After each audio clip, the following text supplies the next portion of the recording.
Assalamu alaikum ардактуу биздин каналдын көрүүчүлөрү, амансыздарбы? Кутмандуу күнүңүздөр менен. Сиздерге сатыла турган мыкты бир кочкорду көрсөтүп беребиз. Биз учурда Чүй облусунун Токмок шаарына жакынкы Ивановка деген айылдабыз. Бул Кант менен Токмоктун ортосундагы айыл.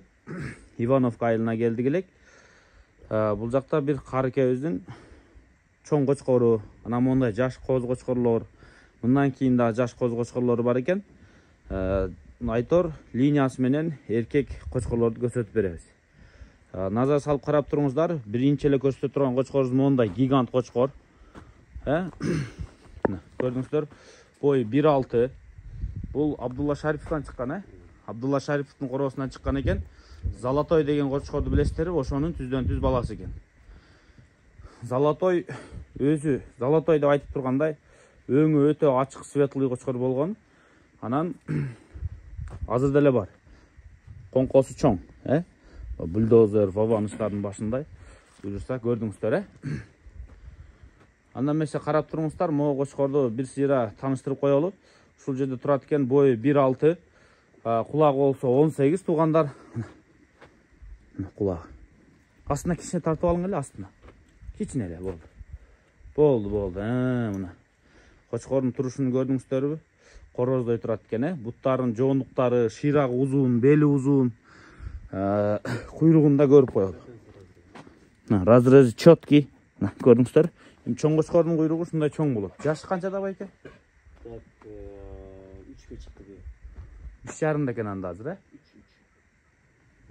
2021-дин кочкору? 6 тишти уже толтурат да. Болду. 3кө чыгып атыптыр кочкор тууганда. Тишин да көрсөтүп коебуз го. Но төштөрүнү караңыздар. Сизде козулары жок, Козулары жок, бирок койлорду качырып алды. Козулары жок экен, койлорун качырып алыптыр байкелер. Ушул кочкор сатылат. Баасын $4000 коюду бүгүнкү күндө. Эми караңыздар, эң күчүнө толгон, эми баягы картаң эмес, сөзсүз бул жаш кочкорго кирет, жашы. Бирок эң күчтүү мезгил, Коңколоруну, төштөрү, моюндун жоондуктары, негизи кээ бир кочкорлор бар, жана бочкообразный, курсагы буканыкындай чоң, бели кыска, буту кыска. Жок, бул наоборот, курсагы да чоң, бели да узун. Анан төштөрүнүн мына тараптар аябай сонун чыккан, көрүңүздөр, азыр алыстаганда бир көрүп коюңуздар. Кудум эле буканыкындай болуп, моюну дагы жоон, төш тарабы. Мына ол жерлер аябай сонун чыгыптыр. Ичке эмес, көп кочкордун жери ичке болуп калат. Кыскасы, кочкордун экстерьерди, конструкциясына сөөгүн сөз жок. Баш десеңиздер, башы да сонун, төш десеңиздер, төш бар, бел десеңиздер, бең, бели бар экен, буттары да, шыйрактары узун кочкор. Анан могу кочкорлук жактарында карап коюңуздар. Көп кочкор ушул жагдан проблема кетет. Таза экен. Анан куйрук жактары, куйругун астын карап коюңуздар, аппак болуш керек деп айтам, Ошол светлый кочкор болот. Буюрса ушул кочкорду $4000 койду. Эми чынын айтканда азыр $4000 төл бере турган линиясы менен атактуу кочкорду короодон чыккан кочкор табыш аябай кыйын. Кулак баштарын көрдүңүздөр.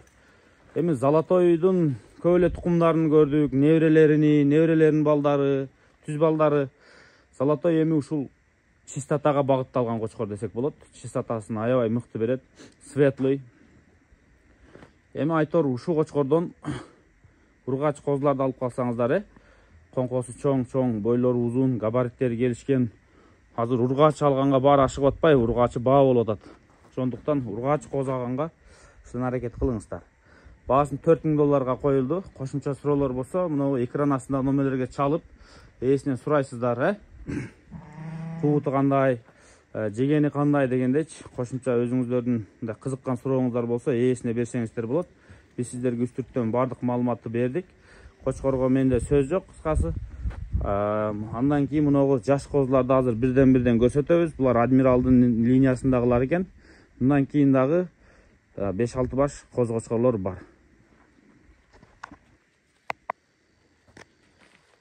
Кочкордун бош жүргөн мезгилинде көрүп коюңуздар, Негизи бош жүргөндө дагы денеси толук көрүнөт го. Мына кочкор бош жүргөн мезгили. Машалла мына.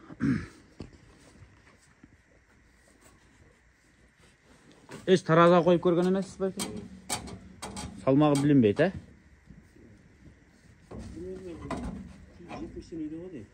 170 өйдө болсо керек. Кыскасы, байкелер, бул кочкордун кличкасы Гималай экен. Гималай аттуу кочкор, бою 1.6. Кызыксаңыздар, дароо аракет кылыңыздар бул кочкордучу. Чүйдө турат. Машалла.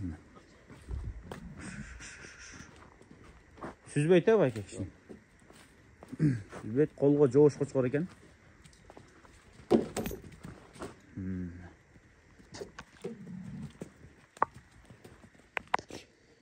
Азыр кочкордун артында ушул эки коз кочкорду көрүп аттыңыздар, Ушулар сатылат, жаш коз кочкорлор, адмиралдын неберелери, атасы адмиралдын баласы экен. Эми адмиралда убагыда атагы чыккан кочкор. Адмиралды өзү мен көргөм. Бул көбүнчө баягы эмеде турган, Арашанда биздин койчулар коомунун төрагасы Мирлан байкенин короосунда көп жүргөн ошол кочкор. Ошол кочкордун баласынын балдары экен. Мындайча айтканда адмиралдын да чистотасы жакшы кочкор болчу. Көрүп коюңуздар, эң негизгиси коз кочкорлордун кызыктыра турган жери, кыска айтканда, кулагынын жайгашкан жери. Азыр рынок ушуну талап кылып калды уже. Кызыгуучулар бар да. Кээ бирлер жактырбашы мүмкүн, бирок козу сатам десең, ушул тонкусту келип коет. Козуңдун кулагынын жайгашкан жери нито экен, кыска экен дейт. Ушул тонкусту издегендер болсо, көрүңүздөр, жаш коз кочкорлор линиясы бар. Экөөнүн тең кулагынын жайгашкан жери сонун. Светлыйын кулагы 20, уши расположение өтө сонун, колго жоош коз экен.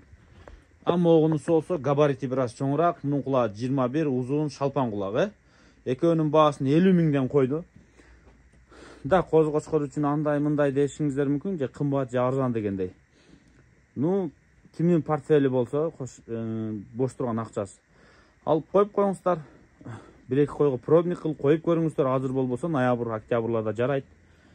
Анан эгер кулакты жакшы берсе, анда кармап, жылда 80-100 койго коюп, анын 50 ургаш туулса, бир 10 брака чыгарып, 40 жакшы ургачы калса, анын ичинде 10 стрельный козулар болсо өтө күчтүү. Жакшы да ал дагычы. Кулакты берип турса дегендей. Келечекке мындай кулагы узун жана кулагын жайгашкан бир материал алып каласыздар да койлоруңуздарга. Кийин ошо койдун генинде ташыйт. Көрдүңүздөр, баалары 50 миң сомдон. Буларды да кошумча суроолоруңуздар болсо, ээсине чалып сүйлөшөсүздөр. Жо бирден тартып чыгарып бер десеңиздер, өзү көрсөтөт. Куйругу четкий разрез, мондай куйрук, өтө светлый могул жактары. Мунун куйругу дагы экөөнүн куйругу окшош эле экен, формасы. Мондай.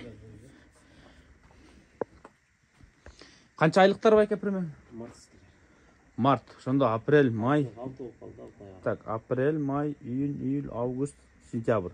6 ай экен байкелер. Марттын коз кочкорлору. Жүнүнү жаңкырттырыпсыз, Могу жүнү өсүктө аппакпы? Аппак болот. Ушул, Көлөкөдө турат, могу күнгө алып чыкса, могу аппак кочкор. Кыркагандай да жүнү. Машалла мына. Марттын коз кочкорлору. Бааларын уктуңуздар, кошумча суроолор болсо ээсине чаласыздар. Так, 6 баш экен, Жана жаш. Бирөө сатылбайбы? Кайсынысы калат? Могу. Болду, 5 бөлдүк мына. Шефтер 5 баш коз кочкор экен. Эми ичинде кулактуулары да бар экен, Бул козлардын бир нерсеси көрүндү сиздерге. Да азыр жүнү өсүп, арык, баягындай көрүнүшү мүмкүн. Бирок булар 1 жылдан кийин көп эле кой кочкорлордон чоң болот. Мындай чоңдугу билинип турат, мына козларда көрдүңүздөрбү? Айтайын дегеним, азыр 20 миң сомдон ушулар сатка коет экен, 5-өөнү 100 миң сом. Балким жок дебейм, бар болушу мүмкүн, жанакы кээ бир байкелер бар, аткорумда кылбайт. Бирок арык, бир аз жүн өсүп жүдөп турган, бирок чоңойсо кичине сулуураак боло турган коз кочкорлорду алып үйгө коюп коет, өзүнөн өзү чоңоя. Ошо мисалы 15 миңден алабы, 20 миңден алабы, 25 миңден алабы, 5-6 миңден коет, ичинен 1-2 ошону актап, калганы пайдага калышы мүмкүн. Мисалы мынау иш бар, светлый, көрдүңүздөр, арып басып. Буларга кичине бир ибермек менен албен уруп коюш керек экен, Ура элекпин да. Ура элексизби? Мурдуларынан күздө чаң агат да. Булар тоодон түшүптүр, Тоодон түшкөн малдын баарын эме мурдунан баягы кара чаң агат. Тоодон түшкөндөн кийин. Оппа, кач. Мен эми бааларын айттым, 20 миң сомдон деп атат, Мына коздун кулагы жакшы экен. Мунун жүнү чото эме экен, мындай мандариновый өң. Чистотасы жакшы экен мунун. Булар жайлоодо жүргөн байке ошондо? Жүндөрүн караңыздар. Тоодо жүргөндөй эле көрүнүп турат го. Машалла. Оппа, кач мунусу жакшы экен мына. Кыскасы мен үстүндө баягы тырмакчадай болгон мүйүздү мындай сындырсаңыз да түшөт, ошо боюнча жок болот буюрса. Ушуларды 20 миң сомдон 100 миң сомго койду. Байланышып сүйлөшө бериңиздер. Сатыкка ушул коз кочкорлор дагы бар экен.